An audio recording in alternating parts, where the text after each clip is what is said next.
Hello my crafty friends, welcome back to my video. তো কেমন আছো সবাই? গুড মর্নিং সবাইকে।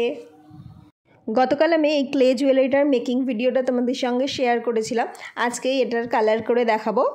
তো সবার প্রথমে মাছটাকে আমি হোয়াইট অ্যাক্রিলিক কালার করে নিয়েছি। তারপর হোয়াইট অ্যাক্রিলিক কালারের সাথে সামান্য একটু রেড কালার মিশিয়ে পিঙ্ক কালার করে আমি পদ্মটাকে করেছি। তারপর লাইট পিঙ্ক, ডিপ পিঙ্ক দুটো শেড করে নিয়ে পুরো পদ্মটাকে আমি কমপ্লিট করেছি। পদ্ম পাতার জন্য আমি গ্রিনের দুটো শেড রেখেছি। ডিপ কালারটাকে ধারের দিকে দিয়েছি এবং মাঝখানের দিকে আমি লাইট রেখেছি। গ্রিন কালারটা শুকিয়ে গেলে ইয়েলো কালার আর অলিভ গ্রিন কালার দিয়ে আমি ডট ডট করে নিয়েছি পাতাটাকে আরও একটা রিয়েলিস্টিক লুক দেওয়ার জন্য।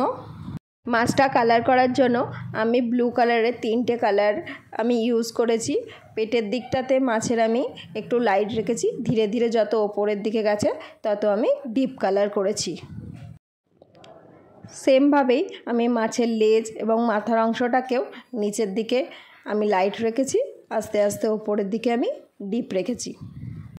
আমার ভিডিও যদি তোমাদের ভালো লেগে থাকে তাহলে অবশ্যই আমাকে কমেন্ট করে জানাবে আর একটা লাইক করে আমাকে আরও অ্যাপ্রিসিয়েট করবে।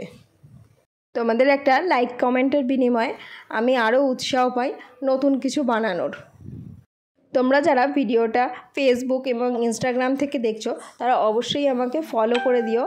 আর যারা ইউটিউব থেকে দেখছো, আমার ইউটিউব চ্যানেলে নতুন হলে অবশ্যই আমার চ্যানেলটাকে সাবস্ক্রাইব করে দেবে আর নোটিফিকেশান বেলটাকে অবশ্যই অন করে রাখবে, যাতে আমি কোনো ভিডিও পোস্ট করলে তার নোটিফিকেশান সবার আগে পৌঁছে যায় তোমার কাছে।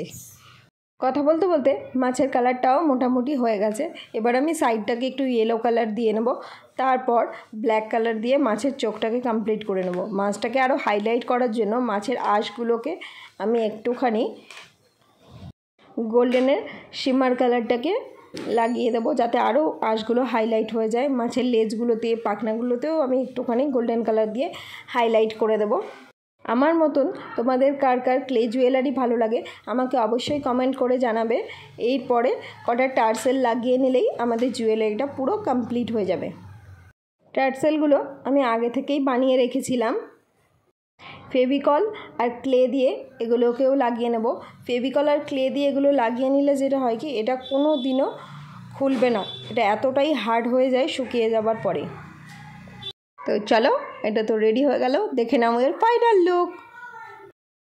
সবাই ভালো থেকো, সুস্থ থেকো আর অবশ্যই নিজের আশেপাশের পরিবেশটাকে আরও পরিষ্কার পরিচ্ছন্ন রেখো। দেখা হবে আবার নতুন কোনো ভিডিওতে। তো ততক্ষণের জন্য আজ আসি, টাটা।